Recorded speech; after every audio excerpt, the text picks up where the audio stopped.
Well, good morning, my friend. Welcome to the Pastor's Podcast this Monday morning. Good to have you along with me as we get the week started out. Hope that you had a wonderful week wherever you are in your church. And I know that some had to fight weather, and here it's just a little bit cloudy, overcast, and a few flurries in the morning, but nothing serious. Cleared up throughout the day. Today's going to be a beautiful day, and then tomorrow it's supposed to hit us pretty hard.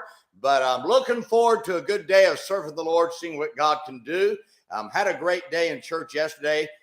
Full auditorium, packed auditorium, both services, and then people saved, baptized. We're off to a great start here at Maranatha Baptist Church. And I want to say to our church members, let's keep it up. You're doing a great job. And we're well on our way to having a great year of people saved and baptized, and looking forward to the growth. We're well above last year's attendance at the same time, and excited about hopefully in about 2 weeks in the new auditorium, if everything goes well.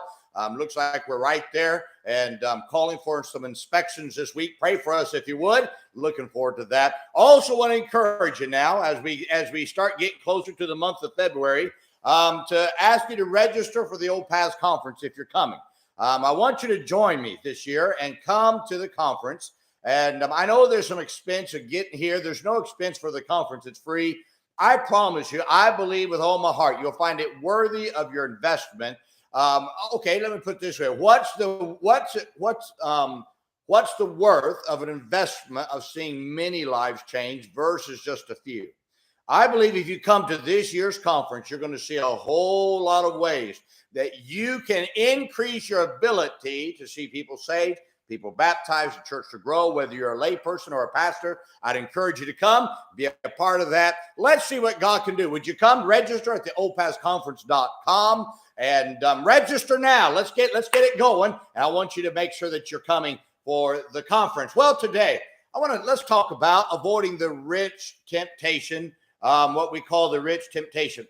1 Timothy chapter 6, verses 9 and 10. Paul said to Timothy, "But they that will be rich fall into temptation and a snare, and into many foolish and hurtful lusts, which drown men," get this now, he says, "in destruction and perdition.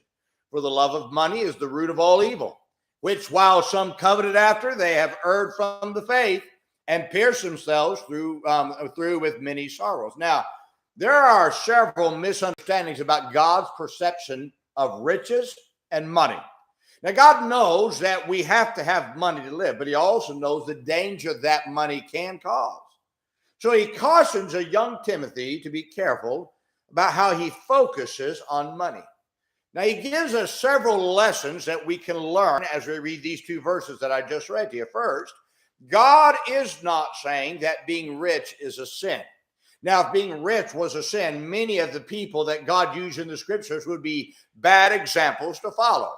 Many of the great patriarchs in the Old Testament were wealthy men. God just says that being that they that will be rich, or they that focus on being rich, that's what leads to sin. Abraham was a good man, but he was wealthy.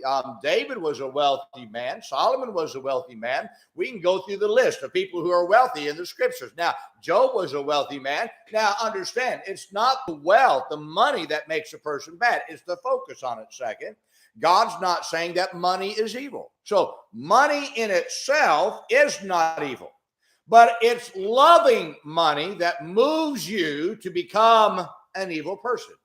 When you love money to the point that you will do anything to get it, get this now, including hurting others along the way, that then becomes evil. Third, God is not saying that you cannot serve him and be rich. When you read the New Testament, you find there were some who were wealthy, and yet they served God.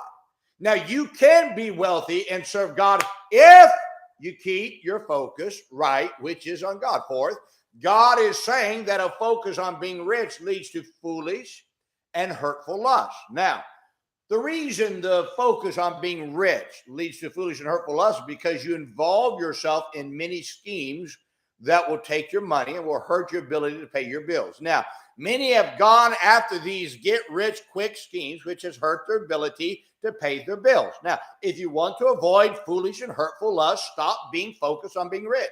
A lot of people have gone to seminar after seminar after seminar, paying thousands and thousands of dollars to learn how to be rich. And yet what they find is after they go to the seminar, they learn the same thing that they've already learned. My friend, there's only so many money principles. After a while, you just got to work what you know. Fifth, God is saying that loving money leads to evil.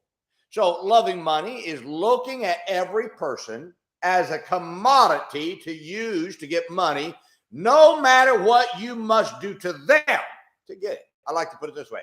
It's like putting money right in front of your eyes, and all you see is when you're looking at people is you see that money. Now, that's a wrong way to live. My friend, when you love money, you'll do anything to get it, and that means you're going to hurt people to get it. Now you've got to stop that, because instead of using money to get people to serve God, we use money to get them to help us. Now that's the wrong thing. So you got to understand.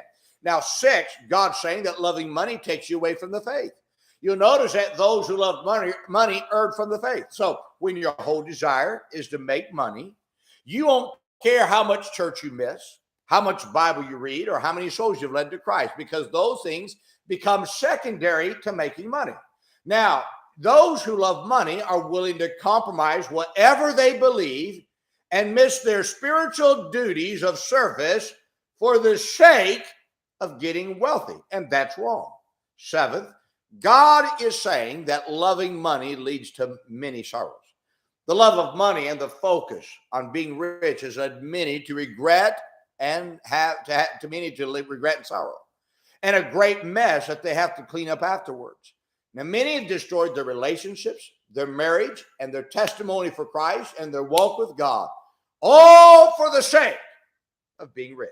Now, what's the answer to this? The answer is to keep faith as your focus and learn that money is only a tool to help us to propagate the faith to the lost world. If I keep serving God as my primary focus and never allow myself to miss or quit anything that I'm doing for serving God, then I'll find that I can have a proper perspective on riches and my faith in God. Now, understand this. So I'm not saying that getting rich is evil. That's not what I'm saying. I'm not saying having money is wrong. I'm saying focusing on it, keeping that focus on it. My friend, let's be careful about this thing of money. Let's make sure we keep in the proper perspective. God is right. That's who we serve. We keep our focus on God, on serving God, our duties of God. Money helps us to finance that. If God allows us to make a lot of money in the meantime, wonderful. But let's not make the focus on riches. Let's make the focus on serving God. You'll find when you serve God that God can use you. Some people just have the knack of being able to make more money than others. Nothing wrong with that. But you'll find that those who are like that, if you serve God, God can help you to make more money if you keep him first. Never put God second to money. Anytime God moves down and money moves up above God, money then becomes evil. Well, my friend, I hope this is a help to you today. Now, let's remember today as we go throughout the day, let's be good to everyone. Everyone's having a tough time. Have a great day, my friend.